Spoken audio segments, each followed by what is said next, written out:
Good morning. আজকে 23শে মে আর আজকে আমাদের চোপতা থেকে বদ্রীনাথ যাবার দিন। তো আমরা বেরিয়ে পড়েছি এখন রাস্তায়। থেকে 3টের সময় রওনা দিয়েছি আর এখন সময় 6টা। আর কিছুক্ষণের মধ্যেই আমরা পৌঁছে যাবো বদ্রীনাথ। দেখা যাক, অনেকটা রাস্তায় চলে এসেছি। আমরা যাচ্ছি এখন বদ্রীনাথের পথে, আর যাওয়ার পথে আমাদের গাড়ি খারাপ হয়ে গেছে। আমার পেছনেই যে গাড়িটা রয়েছে, গাড়িটা খারাপ হয়ে গেছে। এবার মিস্ত্রি আসছে, তারপরে গাড়ি ঠিক হবে, তারপরে যাওয়া হবে।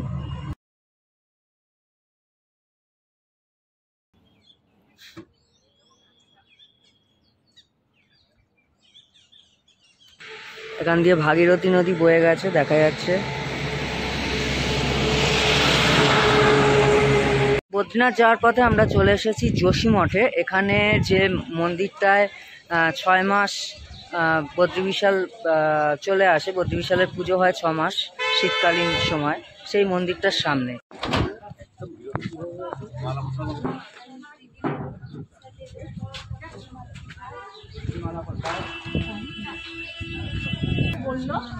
এই হলো সেই মন্দির, যে মন্দিরে উইন্টার সিজনে বদ্রীবিশাল চলে আসে, বদ্রীবিশালের পুজো হয় এই মন্দিরে।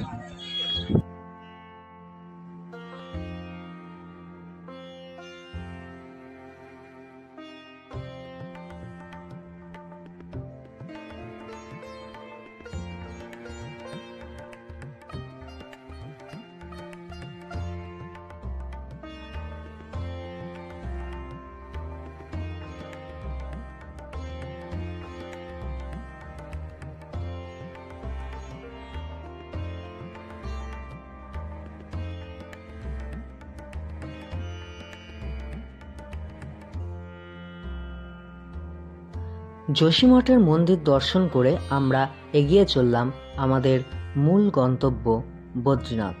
যোশী মঠ থেকে বদ্রীনাথের দূরত্ব 40.5 কিলোমিটার। মোটামুটি 1.5 ঘন্টা সময় লাগে যদি রাস্তা ঠিকঠাক ফাঁকা থাকে। বদ্রীনাথ পৌঁছে আমরা সেখানে মানা বাস স্ট্যান্ড থেকে 1.2 কিলোমিটার দূরে একটা হোটেলে, যেটা মন্দিরের কাছেই ছিল হোটেলটা, ভজন আশ্রম, সেখানে আমরা উঠলাম। তবে আপনাদের একেবারেই বলবো না যে ভজন আশ্রমে উঠুন, কারণ এটা মন্দিরের কাছে, কিন্তু বাস স্ট্যান্ড থেকে যেহেতু গাড়ি ভেতরে ঢোকে না, যার জন্য লাগেজ টেনে নিয়ে যেতে হয়, খুবই সমস্যা হয়। তাই আপনারা অবশ্যই বাস স্ট্যান্ডের কাছেই হোটেল দেখুন। কেদারনাথের পথে যেমন সবসময় সঙ্গে মন্দাকিনী, বদ্রীনাথে তেমনি বয়ে যাচ্ছে অলকানন্দা। এই হচ্ছে অলকানন্দা নদী বয়ে যাচ্ছে। দুপুরবেলা আমরা লাঞ্চ সেরে আমরা চলে গেলাম মানা ভিলেজের উদ্দেশ্যে। মানা ভিলেজ হচ্ছে মানা বাস স্ট্যান্ড থেকে মোটামুটি 3 কিলোমিটার।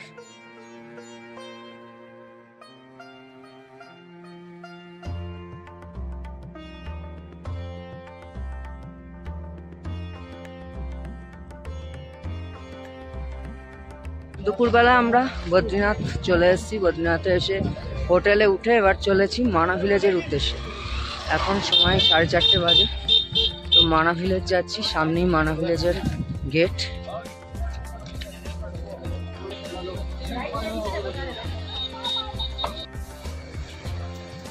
মানা ভিলেজে প্রচুর এরকম দোকান আছে, সোয়েটার, শাল, ঘরে ঘরে তৈরি হচ্ছে, আর মেয়েরাই তৈরি করছে এগুলো বেশি।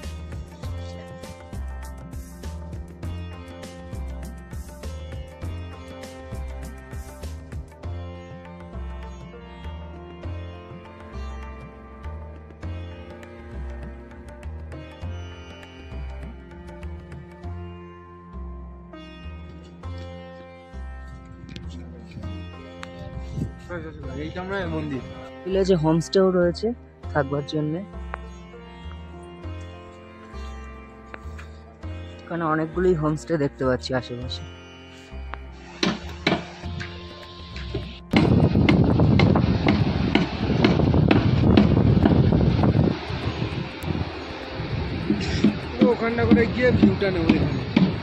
এখানে দুটো নদীর মিলন হয়েছে। এই পাশে যেটা, এটা হচ্ছে সরস্বতী, আর ওই দিকে হচ্ছে অলকানন্দা। এখানটা মিলন হয়েছে দুটো নদীর। এইখানে এবার আমরা দেখে নেব গণেশ গুম্ফা এবং ব্যাস গুম্ফা। কথিত আছে এইখানে মহারিষি ব্যাস পার্বতীনন্দন গণেশের সহযোগিতায় মহাভারত রচনা করেছিলেন। আমরা প্রথমে গণেশ গুম্ফা দেখে নেব। পুরো প্রাকৃতিকভাবে নির্মিত এই গণেশ গুম্ফা।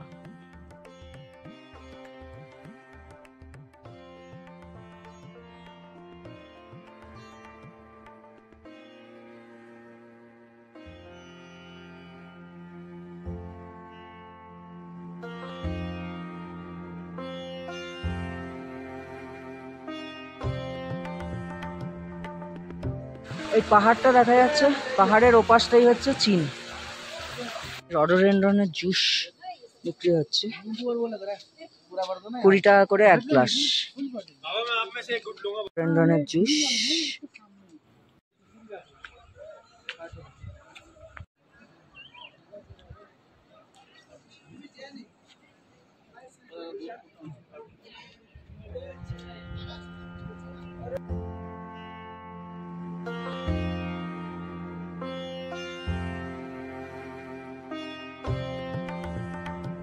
গণেশ গুম্ফা তো আপনাদের দেখালাম, এবারে চলে এসেছি ব্যাস গুম্ফায়।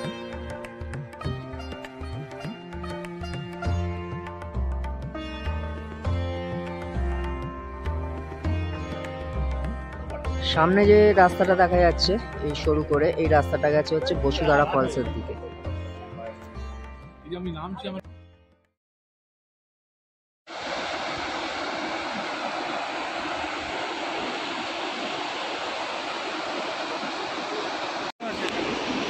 এই দিক থেকে সরস্বতী নদী গেছে, জাস্ট এইটা হচ্ছে সরস্বতী নদী। এই গিয়ে আর ওই দিক থেকে অলকানন্দা এসছে, ওই জায়গাটা মিট করেছে। এখন রয়েছে ভীমপুল, এই জায়গাটাই হচ্ছে ভীমপুল বলা হচ্ছে।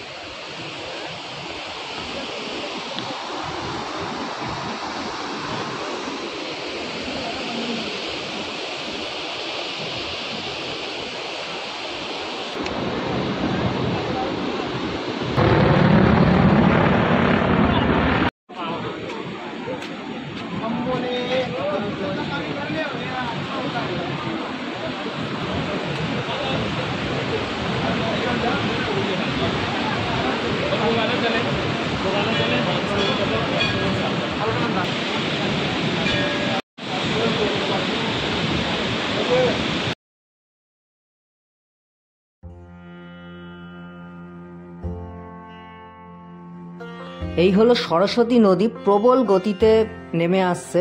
এখান থেকে ফলসের আকারে সরস্বতী নদী নেমে এসে মাটিতে প্রবেশ করছে। আর এইটা হচ্ছে সরস্বতী মন্দির, খুব সুন্দরভাবে সজ্জিত সরস্বতী মন্দিরটা।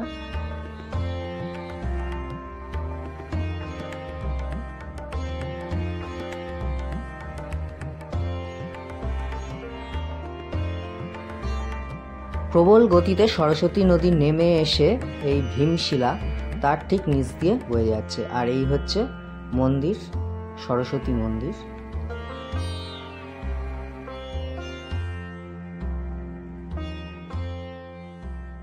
এই রাস্তাটা চলে যাচ্ছে বসুধারা ফলসের উদ্দেশ্যে। এখান থেকে 5 কিলোমিটার বসুধারা ফলস, কিন্তু আজকে আর যাওয়া হবে না, পরের বার আবার। এগুলো হচ্ছে সব ইন্ডিয়ার প্রথম রেস্টুরেন্ট।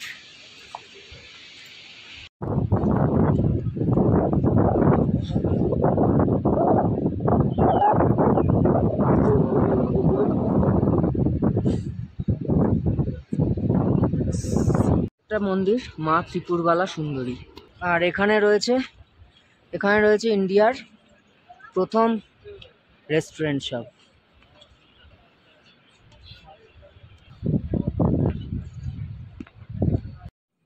মানা ভিলেজ ঘুরে এসে সন্ধেবেলা চলে এলাম বদ্রীনাথ মন্দির চত্বরে।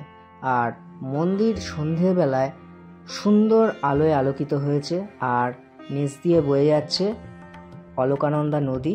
আর এই ব্রিজ দিয়ে আমাদের যেতে হবে। ব্রিজের ঠিক ওই পারেই হচ্ছে বদ্রীনাথ মন্দির, আর ব্রিজের নিচে রয়েছে অলকানন্দা। প্রবল গতিতে অলকানন্দা বয়ে যাচ্ছে।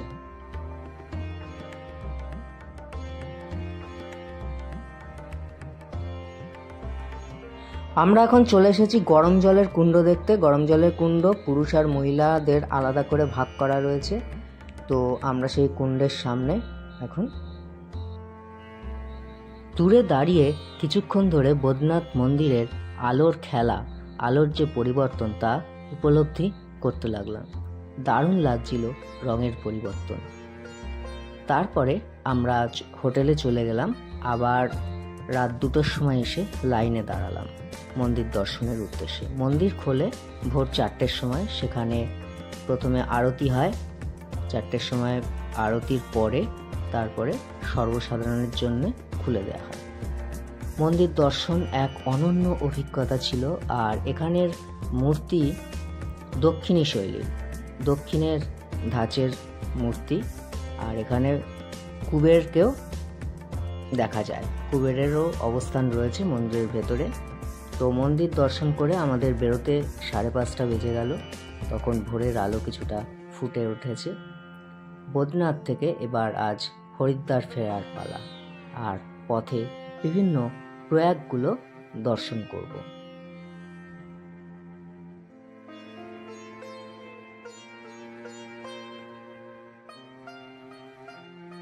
এখন চলে এসেছি বিষ্ণুপ্রয়াগে। এটা বিষ্ণুপ্রয়াগ।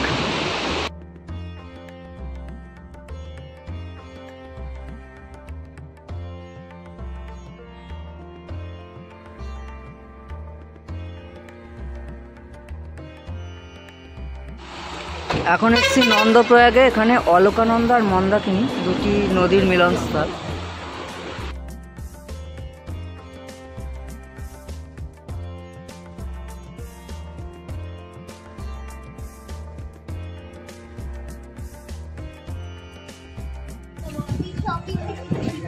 उत्तराखंड पुलिस का सहयोग करे ऑनलाइन चालान। সবশেষে আমরা চলে এলাম ধারী দেবীর মন্দির দর্শন করতে। আর এই ধারী দেবীকেই বলা হয় 4 ধামের রক্ষা করতে। যারা প্রথমে কেদারনাথ যাবেন তারা রুদ্রপ্রয়াগের আগেই এই ধারী দেবীর মন্দির দর্শন করে তবেই কেদারনাথ যাবেন। আর আমরা আজকে তো হরিদ্বার ফিরে যাচ্ছি।